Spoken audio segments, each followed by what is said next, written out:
Come on Kira, cepatlah. Flo berteriak penuh semangat. Pria itu menyisir rambutnya ke belakang, lalu melirik jam tangan yang melekat di bawah jaket kulit yang ia pakai.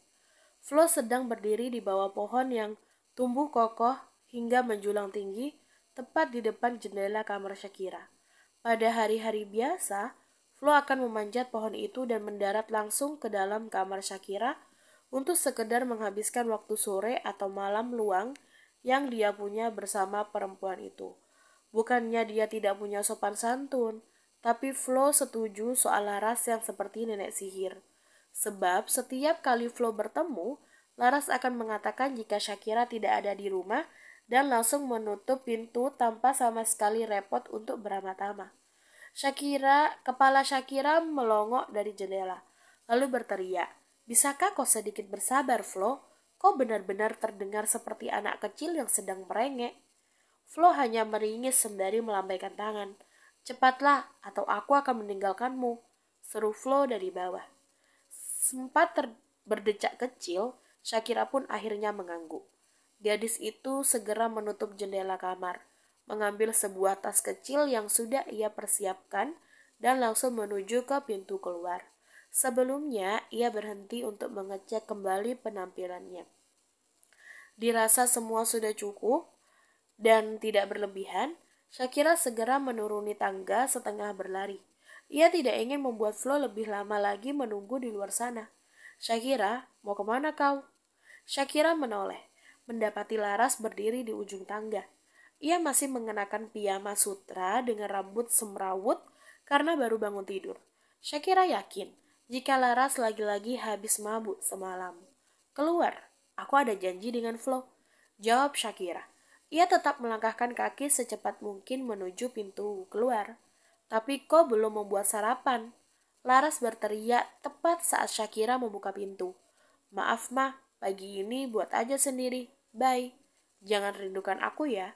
Sempat Shakira mendengar teriakan dan makian dari Laras ketika ia menutup pintu. Tetapi gadis itu tidak menghiraukannya saja. "Hei," sapa Shakira pada Flo yang sudah berdiri bersandar di sedan hitam miliknya. Pria itu tersenyum lalu bersiul kecil. "Wow, you look so beautiful." Mereka berdua masuk ke dalam mobil. Flo pun mulai melajukan kendaraan meninggalkan lingkungan tempat tinggal Shakira. "Jadi, Mr. Flo Martin yang terhormat dan muda sekali suka dengan hal-hal baru. Sejak kapan kau tertarik dengan fotografi?" Flo mengusap dagu. Wajahnya dibuat-buat seperti orang yang sedang berpikir keras. Entahlah, mungkin sejak aku lahir," jawabnya main-main sembari tertawa, membuat Shakira jadi cemberut kesal. "Hanya bercanda Kira, jangan marah," tukas Flo kemudian. Ia mematikan AC mobil dan membuka kaca jendela. Angin pun langsung masuk tanpa ampun, mengacak rambut dua manusia yang ada di sana. Shakira sama sekali tidak protes. Gadis itu bahkan sudah mengambil sebuah kacamata dari dalam dashboard mobil dan memberikan yang satu lainnya pada Flo. Mereka berdua memang memiliki banyak kemiripan. Salah satunya menikmati udara pagi secara langsung daripada menggunakan AC mobil. Sedan hitam tersebut terus melaju membelah jalanan kota Ohio. Hari ini hari Minggu, banyak yang libur. Karena itulah, sejak tadi Shakira bisa menjumpai kerumunan-kerumunan pedagang, pejalan kaki maupun remaja-remaja yang sedang menikmati aktivitas luar ruangan di pagi hari. Berbeda dengan mereka berdua yang sedang menuju ke sebuah pameran studio pusat ibu kota yang akan digelar siang ini. "Kau harus mentraktirku makan banyak, oke?" Shakira berkata saat melihat sebuah gerobak pedagang kaki lima yang menjual hotdog dan burger. "Tenang aja, aku akan mentraktirmu sampai perutmu meledak," sahut Flo mengacak rambut Shakira dengan gemas. "Aku memegang perkataanmu, Mr. Martin," ucap Shakira geli. Jika Flo sudah berkata demikian, berarti dia benar-benar harus membeli atau mengajak Flo ke restoran-restoran yang memiliki menu makanan dengan harga selangit. Flo tersenyum simpul. memperhatikan wajah Shakira lekat-lekat dari samping yang sudah kembali menatap ke luar jendela. Semua masih sama. Shakira memang terlihat cantik sejak dulu. Bastian membelalakkan mata ketika hampir saja mobil sport merahnya menabrak sebuah mobil box yang melaju kencang dari arah yang berlawanan. Secepat kilat, Bastian pun membanting setir ke kanan untuk menghindari kecelakaan. Beruntung ia berhasil. Oh, shit! Umpat Bastian sembari mengusap wajah kasar. Ia sudah mengerem mobil dan menepikannya setelah baru saja lolos dari maut. Jantungnya bahkan masih berdetak tidak karuan, mengingat jika nyaris saja ia hampir kehilangan nyawa. Entah kenapa di jalanan yang sunyi ini, tiba-tiba pikiran Bastian kembali melayang kepada seorang gadis yang menyebalkan tapi mampu membuatnya tidak bisa tidur semalaman. Wajah Shakira terus saja terngiang dalam otaknya, bagai hantu yang tak tahu tata krama. Padahal kemarin, ia sudah berkencan dengan gadis itu seharian. Oke, kata berkencan mungkin sedikit berlebihan, karena sebenarnya mereka hanya ada di perusahaan Bastian. Bastian menculik Shakira yang sedang memangkas rumput di halaman. Sabtu dan Minggu kegiatan perkuliahan emang libur. Namun status Bastian yang bukan hanya sebagai mahasiswa tetap harus bekerja mengurus perusahaan. Dan karena mendadak ia merindukan Shakira, pria dengan jambang di rahang yang sudah ia pangkas bersih itu langsung menuju rumah kekasihnya. Mengejutkan sekali apa yang Bastian lihat di sana. Shakira memang gadis yang luar biasa mengejutkan. Lalu seharian itu Bastian mengurung Shakira bersamanya. Shakira yang kesal terus menggerutu namun langsung lupa dikala mendapati sebuah ruangan yang menyerupai kamar di kantor Bastian. Sebuah ruangan yang memang disediakan khusus untuk CEO. Di sana, Shakira membaringkan tubuh lalu memulai menonton serial drama maraton. Gadis itu sudah tidak ingat sama sekali tentang sikap kurang ajar Bastian yang menculiknya dan mengurungnya di sana. Justru ia malah menikmati hari liburnya dengan santai dan malas-malasan, sekaligus makan apapun yang Bastian berikan. Shakira memang benar-benar aneh. Bastian menarik nafas, merasa jika ia sudah tidak waras. Tapi mau bagaimana lagi? Daripada ia bertambah gila, lebih baik jika ia melakukan aksi kurang ajar sekali lagi. Hari ini dan bahkan hari-hari berikutnya, Shakira harus selalu ada dalam pandangannya. Setelah memutar mobil, Bastian kembali melajukan mobilnya dengan cepat meninggalkan bandara yang sudah tinggal beberapa kilometer. Padahal ia hendak menuju Virginia untuk menghadiri meeting, tapi ia butuh Shakira. Kira-kira baru beberapa menit sampai mobil Bastian terpaksa berhenti disebabkan lampu lalu lintas. Bastian menepuk setir sedikit kesal. Rasa rindunya ini sudah benar-benar tidak tertahankan. Merasa gerah, ia pun membuka kaca jendelanya. Dan tepat saat itu, sebuah mobil sedan hitam berhenti tepat di samping. Bastian mengerjap, menatap tidak percaya pada sosok gadis yang membuatnya gila setengah mati. Bastian baru akan memanggil perempuan itu, namun lampu sudah berubah menjadi hijau. Mobil sedan itu pun melesat meninggalkan Bastian yang masih tercengang. Suara bel kendaraan dari belakang dia hiraukan. Tersadar, pria itu segera melajukan mobil demi mengejar kendaraan yang membawa Shakira pergi. Dan lagi-lagi ia beruntung karena tak lama kemudian ia bisa melihatnya. Tanpa pikir panjang, Bastian menginjak gas menyalip sedan itu.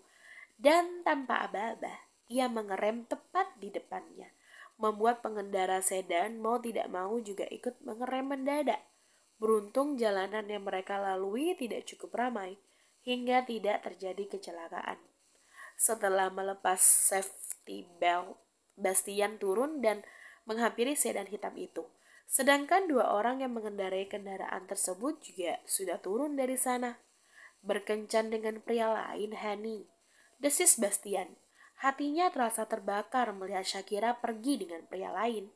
Shakira mengerjap tidak percaya dan terkejut. Bastian, bagaimana bisa kau ada di sini? Seharusnya aku yang bertanya padamu, sayang. Mau kemana kau dengan pria ini? Bastian bertanya dengan menekankan setiap kata yang keluar dari bibirnya. Nafasnya jadi tidak beraturan karena perasaan marah. Tapi Bastian sendiri tidak mengerti kenapa ia harus marah. Bukankah pria itu adalah sahabat Shakira? Tidak lebih. Aku, kami hanya ingin pergi ke pameran, jawab Shakira. Mencoba berselingkuh dariku. Bastian menaikkan sebelah alis, melipat kedua tangannya di depan dada. Pria itu mati-matian mencoba untuk tetap bersikap cool. Shakira jadi mendengus kecil mendengar pernyataan tidak masuk akal dari Bastian. Siapa yang berselingkuh dengan siapa? Ia hanya pergi dengan Flo untuk melihat pameran foto, dan Flo adalah sahabatnya. Ikut denganku. Tiba-tiba Bastian menggapai tangan Shakira, hendak menariknya menuju mobil. What? Tunggu Bastian, aku tidak bisa pergi denganmu, seru Shakira, mencoba untuk melepas genggaman tangan Bastian. Kenapa tidak? Karena aku sudah berjanji untuk pergi dengan Flo hari ini. Bastian tiba-tiba menghentikan langkah. Jadi sekarang kau mengakui bahwa kau mencoba berselingkuh dariku? Tanya Bastian skeptis. Matanya menyipit tajam. Aku tidak berselingkuh, Shakira berkata dengan nada tinggi. Dia benar-benar kesal pada Bastian yang tiba-tiba hadir dan merusak suasana hari Minggunya. Maaf menyela pertengkaran kalian, tapi Bastian, kami sudah membuat janji sejak seminggu yang lalu untuk pergi bersama ke pameran hari ini. Flo yang dari tadi diam karena tidak ingin masalah tambah rumit, kini maju menyela. Ia mencoba menjelaskan apa yang terjadi agar tidak terjadi kesalahpahaman. Bastian berdecak, menatap Flo tidak suka. Apa aku perlu mengatakan pada sekali lagi jika aku adalah kekasihnya, Mr. Martin? Kau tidak lebih berhak dariku. Ketidaksopanan Bastian mau tidak mau sedikit melukai ego Flo.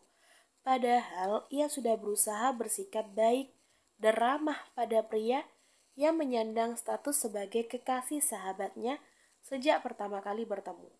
Namun sepertinya Bastian sama sekali tidak menyambut kebaikannya. Pria arogan itu sama sekali tidak mempunyai etika. Kau berbicara tentang hak. Jika kau ingat, kau bukan suaminya, Mr. Galtero, tandas Flo. Rahang Bastian mengetat. Tangannya terkepal erat. Ia menatap dingin pada Flo. Begitupun sebaliknya. Shakira menghela nafas kasar. Suasana macam apa ini? Oke, dengarkan aku. Belum sempat Shakira menyelesaikan ucapannya, Bastian kembali meraih tangannya. Kau ikut denganku. Belum sempat Shakira memberikan respon, tangannya yang satu dicekal oleh Flo. Tidak, Shakira ikut denganku. Aku kekasihnya, aku yang lebih berhak daripada kau. Nada Bastian tidak santai.